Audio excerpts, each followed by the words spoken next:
Heyo everybody, Haku here with this week's Beastars read-through. This time we got chapter 167. I'm excited to read, see what we're getting this time. No clue what exactly in specific it could be because of the way Beastars just kind of jumps around a bit. But every chapter is always great, so I'm sure this one will be as well. It's just one of those things where I've just come to expect a great chapter every time. So I'm like, what specifically is there to say? It's not like it's been good lately. It's always been good. All the time. But I like this image. I saw this one. This is one that Paru had posted on Twitter. I like this one a lot. Also, one of my favorite things about it is my boy Agata making it on to this little color cover thing with all these other important characters. Also interesting that Zagwan is there too, even though he hasn't been deeply connected with what's going on currently. But chapter 167, Crazy Party Quiz Show. And we're starting off with a flashback, I think. Oh, this must be to Meron and Haru making that promise. He picked a piece of corn skin from his teeth with his clawed index finger. It was like he was purposefully showing me a glimpse of what was behind his mask. I had corn soup for lunch, he says. I didn't think I'd get to see you again. My stabbing myself got around and I ended up getting fired. Really, that's sad. And he laughs. You don't even look a little bit sad. You're pretty easy to read for a girl. I think it's nice. I saw the fangs of a carnivore. I get it now, she thinks. Are you a hybrid? Between carnivore and herbivore. That's difficult to answer, he says. Animals who ask me that question usually furrow their eyebrows. Hybrids can grow up to be as big as you? That's awesome. That's great, she's saying. Hey, wait, is that guy... It really is amazing, though. It made me happy specifically because I love Lugosi-kun. It feels strange, celebrating your own birth. You're so weird. What do you mean? I'm normal. Birthdays are meant to be celebrated. No one's ever celebrated my birthday. Everyone's always busy doing other things at the end of the year. So, your birthday's next month. You ought to give yourself a present. Let's see. I want... what do you want? And that's when he told you he wanted to eat you? Lewis, I love Lewis. Oh, it was my maternal instincts. Pinky swear? Okay. I love her faces too. Haru is the best. What are you, a chocolate bar in a convenience store? And Lewis still yelling at her. Beastars is so good. I mean, I'm worth more than a chocolate bar. I'm at least worth an ice cream cone. I prefer to give rather than receive. Herbivores are only good for being eaten. This fits me way better than getting special treatment from Lugosi-kun. I never thought I'd see the day when I have to cure you of marriage blues. In such a severe case, too. You're not an herbivore or prey. You're Haru. I've watched you since before you met Lugosi. You were living the entire time. Your meeting with Lugosi was the result of the many years that you've lived your life. You can complain all you want, you can cry all you want, you can brood all you want, but you have to live. Because we will create a society where small rabbits can brood to their heart's content. And I love that.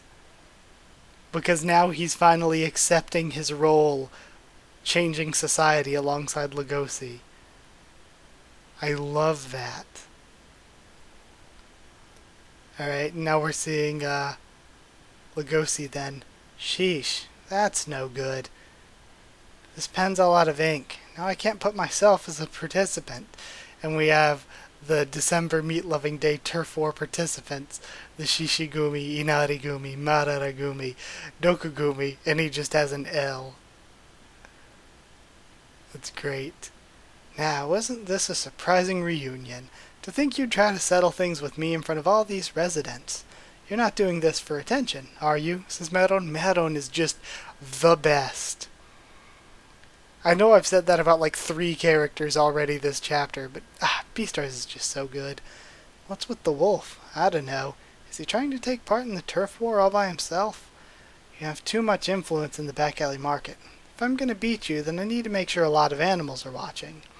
Whether I win or lose, I don't really care about the attention I'd get, since you have a lot more charisma than I do. Say, do you have any other pens? Nope. This is an abandoned construction site. says Medon. I love Lugosi and Medon's like antagonist-protagonist relationship too. The back alley market used to care about repairing buildings and paving roads, but now, as you can see, they don't care about any of that. And I'm taking charge of this sorry back alley market. Do you still got any grievances? For one thing, you're too crazy, and for another, I want to finally settle our conflict, says Lugosi. Ha, then we can just fight, right here, right now. Our third fight, no holds barred. And then Lugosi grabs his tail? Stop! And then one of the ones in the mask gets in between them. Today's the day when we decide who's participating, not the day when we hold the turf war. If you want to fight, then please save your bloody maiming for the turf war. Huh? I didn't expect you guys to be so formal, with your lack of pen ink and all.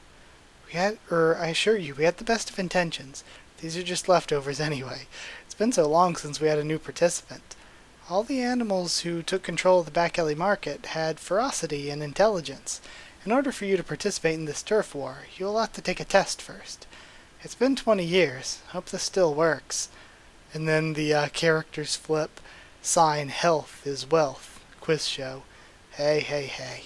We need to get everything ready. Move aside. It's time for the Animal Society Basic Knowledge Quiz Contest. What? This is so weird.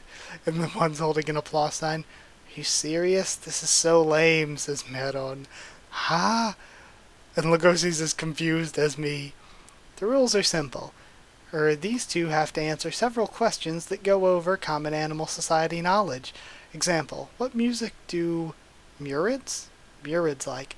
What's the most derogatory term for a bird? And it says answers songs that are a minute or less because murids have short lifespans, and chicken bastard. Medon-san, the current leader, and Lugosi-san, his challenger, are going to face each other. If Lugosi-san wins, he'll get to participate in Meat Loving Day. But if he loses, he'll be skewered by the iron spit above him and taken to the fryer. And then he'll be sold in the back alley market as today's Young Wolf special. So it's like this sword of Damocles above him. This is quite a severe punishment, Lugosi-san. So if you want to turn tail, now is the time. And he really does not know enough about society to be taking him on here. It's your call, says Medon. I can win this. Obviously, he really should have tagged out to Lewis for this one. I've got social experience. Less than a year's worth, he thinks. Really should have tagged out to Lewis for this one. That was super fun. I enjoyed it as always. But, yeah, gonna end this video here. Beastars, like I said, is the best. I love Haru, I love Lewis, I love Lugosi, I love Medon. All of them are so good. But yeah, if you did like the video, comment down there too. Tell me what you thought of this chapter. Bit of a weird one there at the end. What you thought of my thoughts and reaction and all that. Subscribe. My face hurts from smiling so much. Yeah, like, comment, subscribe for more Beastars, much more on the channel. The anime is about to come out on Netflix, so I'll probably be doing some more anime videos soon. Follow on Twitter if you want. I can keep you updated there, talk to you there. If you want a link to our Discord server, just ask and I can give you a link. Free and open for anyone. And if you want to help support the channel on Patreon so that I can keep making these videos, it really, really does help. And it's patreon.com/Haku of the Tubes, or a link will be in the description. So yeah, that's it. Thank you again for watching, and I'll see you all next time.